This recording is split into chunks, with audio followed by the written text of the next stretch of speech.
नमस्कार सा राम राम सा। आज हम आपके लिए इस वीडियो में लेकर आए हैं कीड़ी नगरी की कहानी।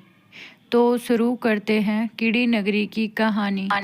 प्राचीन समय की बात है। किसी गांव में एक बुढ़िया माई रहती थी। उसके 2 बेटे और 2 बहुएं थी। बूढ़ी माई भगवान श्री हरि विष्णु की परम भगत थी।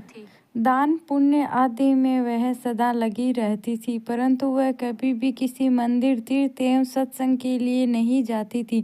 एक बार गांव के मंदिर में भागवत कथा का आयोजन हुआ। बुढ़िया माई के बेटे बोले, माँ, सारे दिन घर में ही श्री हरि का नाम जपती रहती हो, कभी मंदिर जाया करो। गांव के मंदिर में भागवत कथा हो रही है, सुन आया करो। बुढ़िया माई कहने लगी, आज जाऊंगी, कल जाऊंगी। ऐसे ही भागवत कथा की समापन का दिन आ गया।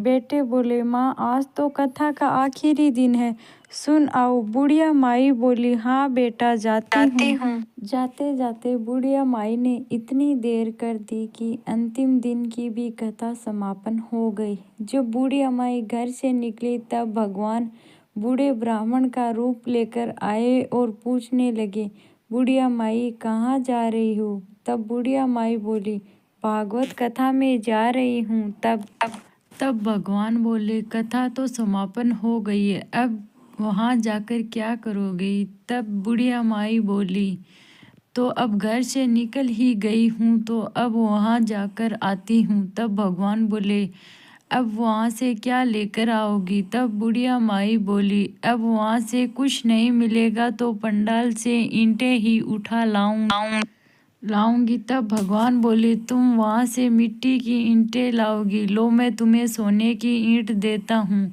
लो इसे अपने घर ले जाओ। बुढ़िया माई ने ईंट ले ली और अपने घर चल दी। वह रास्ते में सोचने लगी, यदि मैं यह ईंट घर ले गई तो बेटे बहू आपस में लड़ेंगे, इससे अच्छा तो मैं इसे घर के बाहर आंगन में दबा देती हूँ। ऐसा सोचकर बुढ़िया माई ईंट घर के आंगन में दबा दी।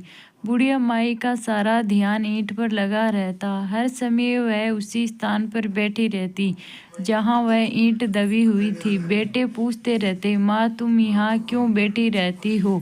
तो वह कहती, बेटा, ऐसे ही बैठ जाती हूँ, आते जाते को देखती रहती हूँ। कुछ समय बाद बुढ़िया माई की मृत्यु हो गई। यमराज के दूत बूढ़ी मैया को यमलोक ले गए। धर्मराज ने बूढ़ी मैया को कुत्ते की योनि में डाल दिया। इसके बाद भी वह दबी हुई ईंट के पास जाकर बैठ जाती, जिसे देख बेटे बहू सोचने लगे, पहले यहाँ माँ बैठती थी, हमें इसे यहाँ से भगाना चाहिए। ऐसा सोचकर एक बेटे ने उसे जोर से डंडा मारा, जिसे वह सहन नहीं कर सकी और मर गई। मरने के बाद वह फिर से धर्मराज जी के पास पहुंची। इस बार धर्मराज जी ने उसे सांप की योनि में डाल दिया। सांप बनने के बाद भी वह इसी ईंट के पास जाकर बैठ गई। बुढ़िया माई के बेटे ने सांप को देखा तो सोचने लगा, यह तो किसी को डस लेगा। तब एक बेटे ने डंडा उठाया और उसे सांप को मार दिया। एक बार फिर बुढ़िया मरकर धर्मराज जी के पास पहुंची। धर्मराज जी ने इस बार उसे कीड़ी नगर के रूप में वहीं स्थापित कर दिया जहां वह ईंट दबी थी। अब जब आंगन में कीड़ी नगर बस गया तो बेटे बहू बहुत परेशान हो गए, क्योंकि पूरा आंगन कीड़ियों से भर गया। बहू बेटे यह देख दुखी होकर भगवान से वो प्रार्थना करने लगे, प्रभु, ये क्या माजरा है? तब भगवान श्री हरि विष्णु बूढ़े साधु का वेश बनाकर आए और द्वार से तेज आवाज लगाने लगे।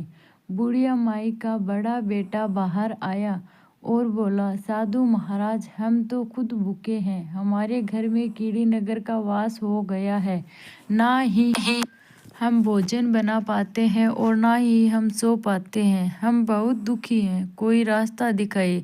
तब साधु वेशधारी भगवान श्री हरि बोले, मुझे कुदाल ला कर दो। मैं तब कुदाल लेकर साधु रूपी भगवान ने उसे उस स्थान को खोदा जहाँ ईंट दबी हुई थी। ईंट निकालकर साधु रूप धरी श्री हरि ने ईंट के 3 टुकड़े किए और दोनों बेटों को एक एक टुकड़ा दे दिया और बोले, अब तुम अपनी माँ के नाम का इस एक टुकड़े को बेचकर जो धन मिले उससे अपनी माँ के नाम का दान पुण्य करो और कीड़ी नगर पर आटा और शक्कर डालो। तब दोनों बेटों ने दान पुण्य किया।